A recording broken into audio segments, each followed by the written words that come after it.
Bonjour.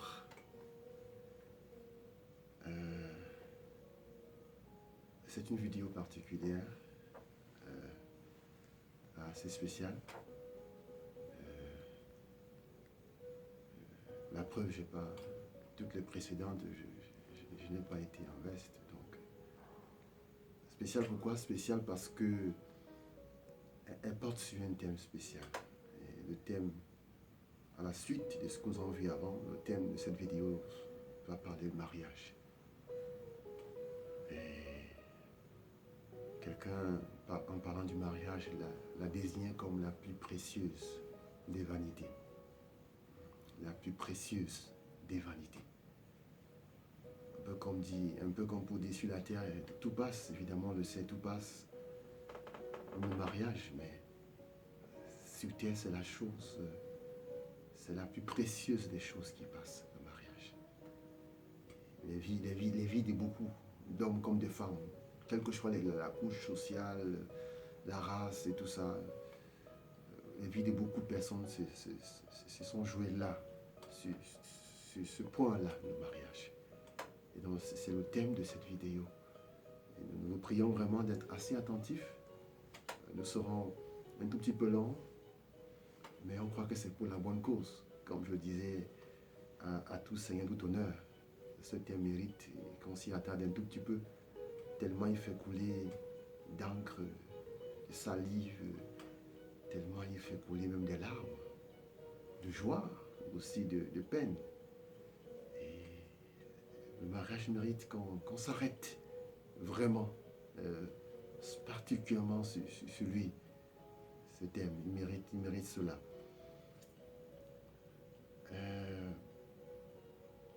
Bonjour encore. Nous poursuivons notre série des messages, le meilleur ou rien, dans lesquels nous exposons de la volonté de Dieu pour ses enfants, le meilleur. Nous avons commencé dans les messages précédents de discourir sur l'environnement qui favorise, qui prédispose dans sa vie au choix et au vécu du meilleur de Dieu dans sa vie. Il s'agissait de la famille, dans la chair et en Christ, et aussi maintenant du mariage, du choix de son conjoint. S'agissant de la famille, particulièrement, dans les deux messages précédents, nous avons envisagé séparément les influences du père et de la mère. À propos de la mère, nous avons lu, ou nous lisons dans l'Écriture, dans la Bible, assez souvent des phrases comme celle-ci. Ézéchias avait 25 ans lorsqu'il devint roi et il régna 29 ans à Jérusalem. Le nom de sa mère était Abi, fille de Zacharie. Nous lisons encore ceci à propos du roi Rehoboam, fils de Salomon. Le nom de sa mère était Naaman, l'ammonite. Donc c'était une étrangère, une non-juive. Avec ce que cela entraînait sur la foi, la religion qu'elle a enseignée à son fils. Cette filiation malheureuse de Rehoboam n'explique pas tout, mais tout cela en fera un mauvais roi. À l'inverse, on parle de Yerouba, ou Yerusha, ou encore qui est la fille de Tchadok, ou encore de Abi, fille de Zacharie, de Yedida, de bonnes mères pour de bons rois, qui étaient Yotam, Ézéchias et Josias. Une compréhension spirituelle, une application spirituelle de la place et du rôle de la mère nous a fait penser à l'importance de son église, du ministère auquel on appartient, du groupe dans lequel on va s'édifier, dans lequel on va pour grandir dans sa foi. Ils sont, c'est-à-dire le ministère, l'église, tout ça, sont d'une influence déterminante. Comme nous avons coutume de dire ici, si l'église dans laquelle tu vas ne te change pas, alors ça veut dire qu'il faut changer d'église. Certains milieux religieux sont carrément des freins, des obstacles pour aller loin, pour aller haut avec le Seigneur. on n'y connaîtra jamais le meilleur de Dieu dans sa vie. En y restant, on n'accomplira jamais, ou très peu, ou très mal, très imparfaitement, le but de Dieu pour notre vie. Nous avons bien parlé de cela, le message précédent. Aujourd'hui, nous l'avons annoncé, nous parlerons du choix de son conjoint pour vivre le meilleur de Dieu pour sa vie. Déjà d'avance, que le Seigneur te bénisse. Bonjour encore. Les 2 derniers messages, rappelons-le encore, portaient sur l'importance, l'influence du père et de la mère dans la quête et le vécu du meilleur de Dieu pour sa vie. En étant entendu que, discourant là-dessus, nous sommes arrivés à parler de l'environnement. C'est en parlant de l'environnement qui favorise le choix du meilleur que nous avons parlé des pères et des mères. Cette importance du père et de la mère doivent interpeller plus d'un, un père ou une mère, ou futurs parents.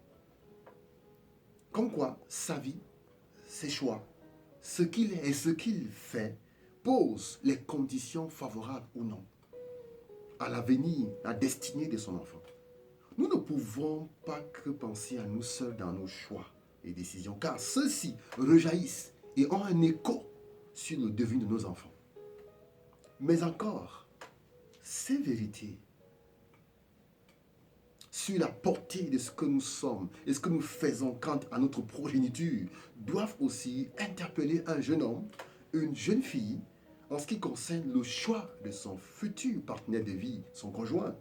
Non seulement comme futur père ou mère de ses enfants, mais encore plus parce que son conjoint est en plus, parce que son conjoint, je dirais, est l'un des facteurs importants pour que nous-mêmes entrions et vivions le meilleur de Dieu pour notre vie. Comme dans les messages précédents, la vie des rois dans la Bible va nous permettre de démontrer ce que nous affirmons là.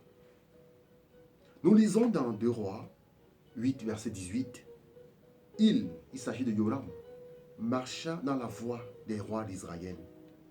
On sait que pour la plupart, ils ont été de mauvais rois, comme avait fait la maison d'Akab. Donc, il marcha dans la voie des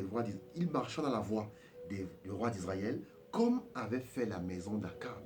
Akab qui a été un très mauvais roi dans l'histoire biblique. Car il avait pour femme, on parle de Joram, il avait pour femme une fille d'Akab. Athalie est son nom. Et il fit ce qui est mal aux yeux de l'Éternel. Il fit ce qui est mal aux yeux de l'Éternel. Ici, nous parlons de Joram. Sur Akab lui-même, nous pouvons lire ceci.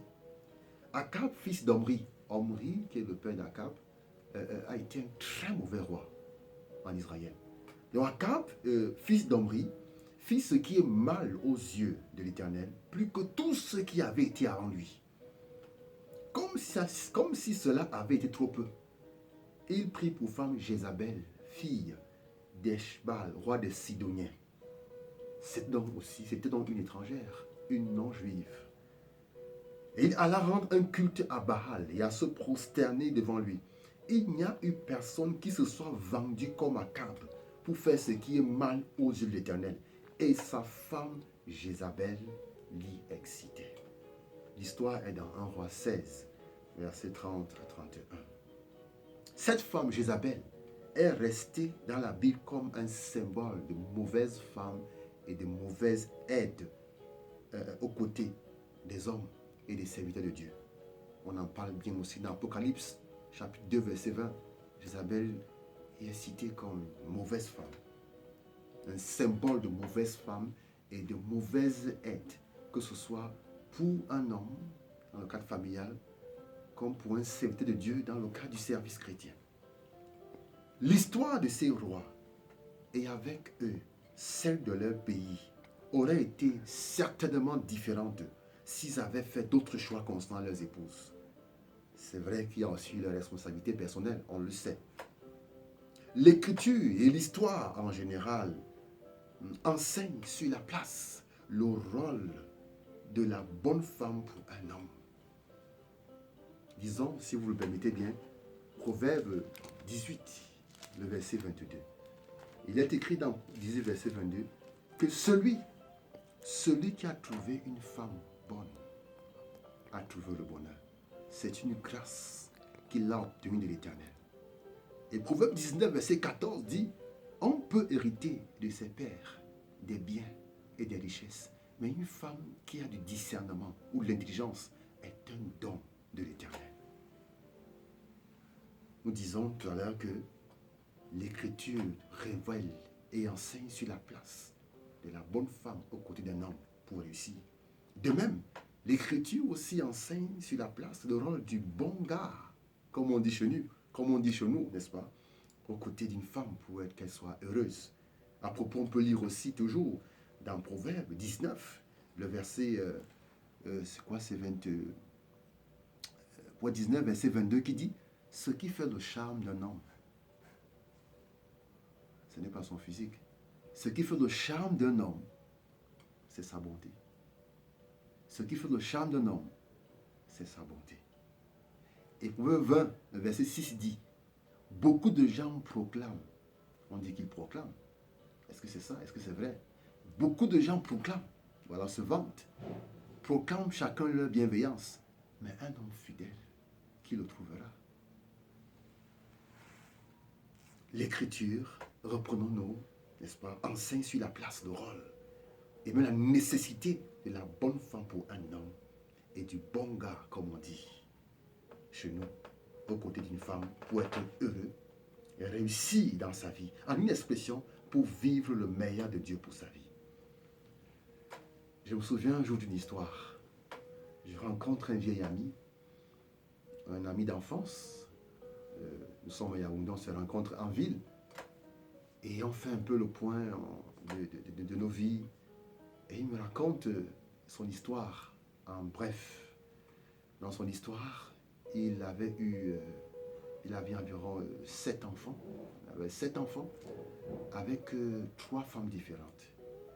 Et la femme avec laquelle je vis en ce moment n'était même pas la mère de ces enfants-là. Donc, les 3 femmes étaient chacune avec les enfants. Et celle avec laquelle il était n'était même pas mère de ces enfants-là.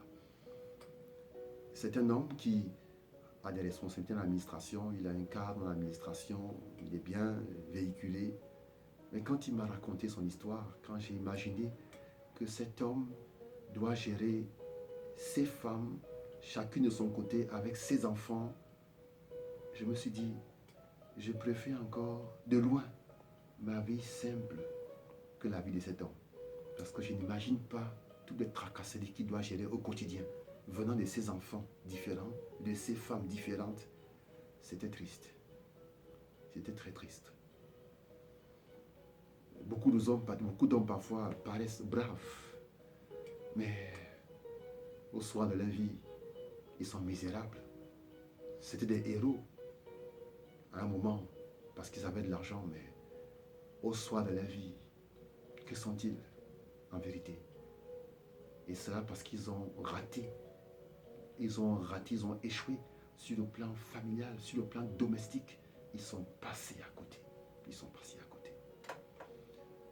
Un jour, c'est mon beau-père qui me rend visite avec ma belle-mère. Et ils étaient assez soucieux en ce qui nous concernait, mon épouse et moi. Parce qu'en passant, je suis marié, ça fait seulement, ou déjà, ça dépend de comment on peut prendre ça. Je suis marié, ça fait pratiquement 18 ans par là. Et donc, ils étaient assez inquiets nous concernant. Ça fait quelques années de cela quand même. Et j'étais un jeune pasteur avec presque rien. Et on se demandait comment on ferait avec, ils se demandaient comment est-ce qu'on ferait avec les enfants qui grandissent et qui vont passer au collège bientôt. Va-t-on s'en sortir? Et je répondais à mon beau-père ceci. Je lui ai dit, papa, j'ai 2 avantages qui vont faire que je réussisse, certainement. Premièrement, j'ai Dieu dans ma vie. Et deuxièmement, j'ai une bonne femme. J'ai une bonne femme. Je lui faisais comprendre que même si aujourd'hui c'est comme ça, comme tu vois là, je réussirai certainement. Parce que j'ai Dieu dans ma vie. Et j'ai une bonne femme à mes côtés. J'ai une bonne femme à mes côtés. Je n'ai pas parlé de travail. J'ai parlé de Dieu et d'une bonne femme à mes côtés. dans cette affaire de mariage, le bon commencement, le bon fondement pour un chrétien né de nouveau. Nous ne parlons pas des chrétiens de dénomination ou des chrétiens de nom. Nous parlons des chrétiens nés de nouveau. Le bon fondement est de lier sa vie, car il s'agit de fusion de deux vies en fait. Donc le bon fondement est de lier sa vie à une personne aussi chrétienne, née de nouveau. Parce que de tout temps, le diable Satan, l'ennemi de nos âmes, s'est toujours employé et travaille, bataille à la formation de couples, de mariages mixtes, c'est-à-dire chrétiens et non chrétiens. Cela dans le but d'affaiblir, de ruiner et même tuer spirituellement le conjoint chrétien, c'est-à-dire l'amener avec lui en enfer. Mais avant cela, lui faire passer, avant cela, lui faire passer à côté, le fait ou la faire passer à côté du meilleur de Dieu pour sa vie. La faire échouer dans cette vie-ci. Vous savez, le diable ne se préoccupe pas, j'ai failli dire des morts. Ce qui l'intéresse, c'est les vivants, c'est-à-dire les chrétiens. C'est pourquoi l'une des stratégies pour tuer les chrétiens, c'est de les amener à se marier avec des non-chrétiens. Et c'est l'une des ruses du diable par Pharaon, le roi d'Égypte de l'époque, pour empêcher que le peuple de Dieu entre dans sa destinée, qui était la terre promise, Canaan. Une des ruses de Satan par Pharaon était quoi? Proposer que les hommes aillent seuls adorer l'Éternel au désert ou à Canaan. Que leurs femmes et leurs enfants restent en Égypte. En gardant ainsi leurs femmes et leurs enfants en Égypte, l'objectif final de Pharaon n'était-il pas de faire revenir ces hommes en Égypte, leurs femmes étant une partie d'eux-mêmes, leur moitié, et leurs enfants leur avenir? Certainement, c'était ça. Parce qu'un homme pouvait partir et laisser sa femme derrière, ou encore ses enfants. Donc l'une des stratégies du diable, c'était quoi? Laisser les hommes partir seuls en sachant qu'ils vont revenir. En effet, une femme en Égypte, ou qui reste en Égypte, l'Égypte symbolisant le monde, n'est-ce pas, qui est hostile à nous et à notre foi, n'est-ce pas? Une femme en Égypte, qui reste en Égypte, représente une femme incroyante, ou alors une femme charnelle. Ça veut dire que si tu dis ta vie, n'est-ce pas, à quelqu'un qui n'a pas la foi, qui ne connaît pas Jésus, qui ne craint pas ton Dieu, n'est-ce pas, Satan sait qu'il va te ramener. En tout cas, il sait qu'il va te freiner au maximum. Il sait que tu accompliras difficilement le but et le plan de Dieu pour ta vie dans une telle union. L'Écriture enseigne de ne pas mêler la race sainte, de ne pas épouser des incirconcis, c'est-à-dire des personnes qui ne connaissent pas ou qui ne craignent pas notre Dieu. D'où la répulsion des fils de Jacob dans Genèse 34, verset 14, lorsqu'un homme, fût-il prince, qui ne savait pas l'Éternel, voulait épouser leur sœur. Dans Genèse 34, nous disons le verset 14. Ils étaient choqués, ils étaient scandalisés de ça. Ne sommes-nous encore, nous-mêmes aujourd'hui, ne sommes-nous encore? Salomon, il ne savait bien de quoi il parlait, lui qui avait côtoyé au moins 1000 femmes. Salomon, dans mon livre des Proverbes, mettra régulièrement en garde des dangers à aller avec des étrangers ou des étrangers, c'est-à-dire des personnes qui ne connaissent pas l'Éternel, qui ne connaissent pas l'Éternel, le Père de notre Seigneur Jésus-Christ, qui n'ont pas la même foi que nous. L'Ancien Testament, comme le Nouveau Testament, s'accorde sur ce point-là, s'accorde sur ce même point-là. Un enfant de Dieu, un disciple de Jésus-Christ, doit unir sa vie à un autre disciple de Jésus-Christ. C'est l'esprit de la pensée de l'apôtre Paul dans 1 Corinthiens 7, le verset 31. Quand il parle de remariage, mais il dit de se remarier dans le Seigneur. C'est dans 1 Corinthiens 7, verset 31. Ou encore, dans 2 Corinthiens, nous allons lire 2 Corinthiens 6, à partir du verset 14. L'apôtre Paul dit ceci. Dans 2 Corinthiens 6, verset 14, il est écrit ceci. Ne vous mettez pas avec les infidèles, avec les incroyants, non, ne formez pas avec les incroyants un attelage disparate, Car quelle association y a-t-il entre la justice et l'iniquité? Ou quelle communion entre la lumière et les ténèbres? Ou quel accord entre Christ et Bélial? Quelle part le croyant a-t-il avec le non-croyant? Quel contrat d'alliance entre le temple de Dieu et les idoles? Car nous sommes le temple du Dieu vivant, comme Dieu lui me l'a dit. J'habiterai et je marcherai au milieu d'eux, je serai leur Dieu et ils seront mon peuple. C'est une affaire très importante. Le choix de son conjoint véritablement détermine et détermine ou pas va décider du meilleur, va décider pour nous de si nous allons entrer dans le meilleur de Dieu pour notre vie ou pas. Permettez que l'on prie pour terminer cet entretien. Nous allons prier. Nous allons prier avant de nous séparer. Vous pourrez évidemment voir nos coordonnées, nos numéros de téléphone sur la page ou alors en bas de la vidéo. En tout cas, ça vous sera communiqué pour que nous puissions peut-être reparler de ces choses. Nous prions.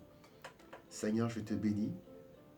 Je te bénis, toi, Éternel, le Père de notre Seigneur Jésus-Christ. Toi qui es l'auteur du mariage. Donne aux hommes de revenir à toi et à ta parole pour être instruits des principes et des clés du mariage. Parce que tu es l'auteur du mariage éternel.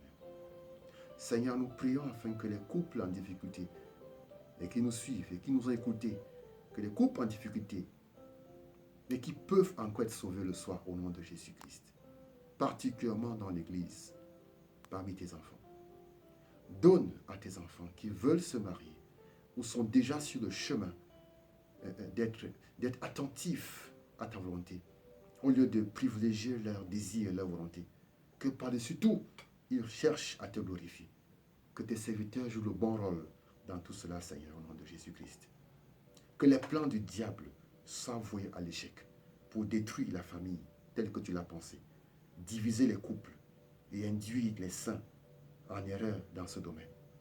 Ramène des parents vers leurs enfants et des enfants à leurs parents, au nom de Jésus-Christ. Protège et cache les couples et les familles de tes serviteurs. Nous t'avons prié au nom de Jésus-Christ. Amen. Que le Seigneur te bénisse.